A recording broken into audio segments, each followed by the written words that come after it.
All right, ladies and gentlemen, welcome back. Now, we've been studying atoms, but now we're moving on to the bigger, and we are continuing to study the still tiny cells. This is video number 6, can you believe it? Yes, you have already listened to hopefully 5, and you better understand the world around you and how your cells help you keep on moving and surviving and falling in love or crying or hopefully staying healthier. Which kind of ties up to these problems we have, which is, number one, why are the proteins so important to cells? Hopefully at this point you're starting to think of some proteins that we've been learning about, like channel proteins or transporter proteins, kind of proteins that help particles or solutes, chemicals, go into the cell or get removed from it. The kind of tunnels in the cell membrane that help absorb important nutrients or get rid of waste. At this point, hopefully you also have remembered some of the other proteins. Some of the videos we've watched, like that indicate structural proteins, long support proteins within cells that keep them to hold their structure and keep them from getting damaged. And also the enzymes, which we've been studying for a while, those specialized proteins that cause chemical reactions that keep us healthy. Problem number 2 is what's happening inside our cells and organs when we fail to survive. We're going to be continuing this problem and trying to learn more about how certain things in the environment can impact survival. We'll keep moving with that one. Which ties in pretty much to number 3 too, the abiotic factors, or I should say variables, that impact life. So we are ready for slide 54. Slide 54 has a definition that's important. It's organelle, and that is structures within the cell and any structure within the cell that's coated in a phospholipid membrane. So a special type of lipid polymer called a phospholipid. We first heard about phospholipids, let's see here, slide, let's go back a bit. See if I can find it. So slide 41 introduced this. So we already have the definition for phospholipid. But you can see they form this structure right here around organelles.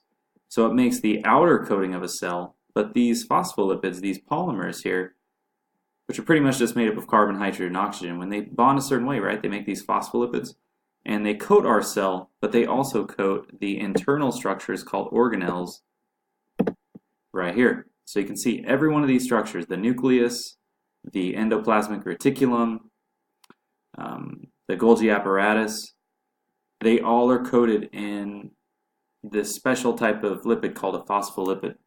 And it creates an organization and a structure within the cell. You know, it's body parts for the cell pretty much. We're only going to study the protein-making organelles in the cell. So just the parts of the cell that are involved in making proteins, and that includes the nucleus, endoplasmic reticulum, and the Golgi apparatus. Slide 55 is an activity we will do to kind of start exploring what it is that the nucleus does. We'll find out some other players inside the cell and what they do, including endoplasmic reticulum and the Golgi apparatus. But we'll kind of, for the first time, seeing how does a protein get made inside a cell? What does it look like? And then we'll really learn a lot about it when we start genetics after Christmas. All right, slide 56, the nucleus. So here's an official definition of the nucleus. It says it's able to provide the cell with the instructions to build worker proteins, such as enzyme proteins. It says it also controls when certain regions of DNA are used to build specific proteins for special tasks. What that basically means is when the cell needs a specific protein, it'll activate a specific region of DNA and make that protein that it needs. And not every cell type needs all types of proteins. And the fact that we have different proteins actually makes each cell look and act differently. So one cell will have certain DNA active to make maybe a heart cell, and then you have different DNA and sections of it active in another cell, and those proteins cause it to look like a liver cell or a bone cell or a lung cell. So the proteins themselves and the DNA that's active inside the cell really change the shape and function of every cell. So we have many, many different types of cells that interact in the body, and they're all looking different or acting different because we have those special proteins. There's thousands of them just doing different jobs in each cell. We each look different. Every person you see around us, we all look different because we have different proteins that have built our bodies or are keeping us alive right now. Next time you see somebody you like or admire, compliment their proteins. Just do it. They'll love it. They'll love that you compliment their proteins, I promise. Great pickup line. Okay, it says in your notebook, so here's the task, it says use arrows to link each image in the order needed for cell to build a protein. So hopefully at this point you know the order that you would place these in. So you have protein, nucleus, and DNA. What's the order that you place them in for building a protein? Then it says watch this video and record 4 facts from DNA from video. Well, if I make another slide and make the link available, great. If not, don't worry about it. At least complete the first task though, which is placing these in order that you think is important to build a protein. Alright, let's keep moving. Slide 57 introduces officially the definition of endoplasmic reticulum. That's endoplasmic reticulum. Don't forget it. Number 1 says the endoplasmic reticulum receives DNA instructions. So the DNA in the nucleus, so you got the nucleus right here, heads on over to the endoplasmic reticulum. Now, this endoplasmic reticulum, check it out, it surrounds the nucleus. So it's positioned in such a way all around the nucleus. Now, the nucleus contains the DNA, and it's the endoplasmic reticulum that receives that DNA. So when you think about it, if the endoplasmic reticulum receives the DNA, does it make sense that it surrounds the nucleus? Does that make sense? So if you know what the endoplasmic reticulum needs to do its job, you might understand why it surrounds the nucleus. It says describe the shape of the ER. You can describe the shape in 2 different ways. You can describe it based on this model made by a fellow artistic scientist, or you can describe the endoplasmic reticulum structure based on how you see it in a real situation. So this is a real stained or dyed endoplasmic reticulum of a real cell. Again, it says green is the endoplasmic reticulum, where proteins are getting constructed. But the endoplasmic reticulum, the space that it takes up, isn't the only thing that does that job. The endoplasmic reticulum contains ribosomes, which are an interesting thing, and they help actually build the protein within and around the endoplasmic reticulum. So we'll be learning a lot more about ribosomes. For number 1, it says describe the shape of the ER. Moving on, it says based on the purpose of the nucleus and the endoplasmic reticulum, draw conclusions, which means just think, why do you think the endoplasmic reticulum is this shape and has the location it does? What about the shape of this and its location in the cell help it make proteins? Think about it. See what you come up with. Just try your best, but it always helps. Of course, these questions are always based to make you think about the definition and try to make a little more sense of it. Slide 58 here is asking you to make a protein function brainstorm web. So what I want you to do is try to list as many functions of proteins that you feel like we've learned about so far. You could go back to the what am I or what have I become chapter notes, or you can just kind of review the notes we've done since we've started this chapter. Do you have cell service? Just review it and see how many different functions you can come up with. I really just want you to test your memory or use what's here to try to remember any kind of proteins that we've learned about so far. If you can't fill it out completely, 1, 2, 3, 4, 5, 6, 7, that's okay, just try your best. The more the better, because you're testing yourself and you're learning about that important thing called protein, polymer in the body. Alright, moving on to slide 59. 59 has the official definition of ribosome.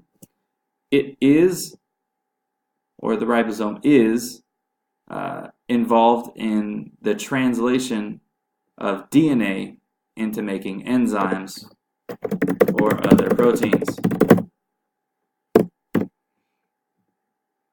So ribosomes take DNA and help turn it into enzymes or proteins. It is called a macro giant protein molecule whose job it is to make other proteins using the DNA instructions. So ribosome is actually part protein polymer, and its job as a protein is to help make other proteins. So it's a protein making protein. That's right. Don't let that trip you out. Stay calm. All right, it says in your notebook, it says ribosomes are made up of hundreds or 100,000 atoms.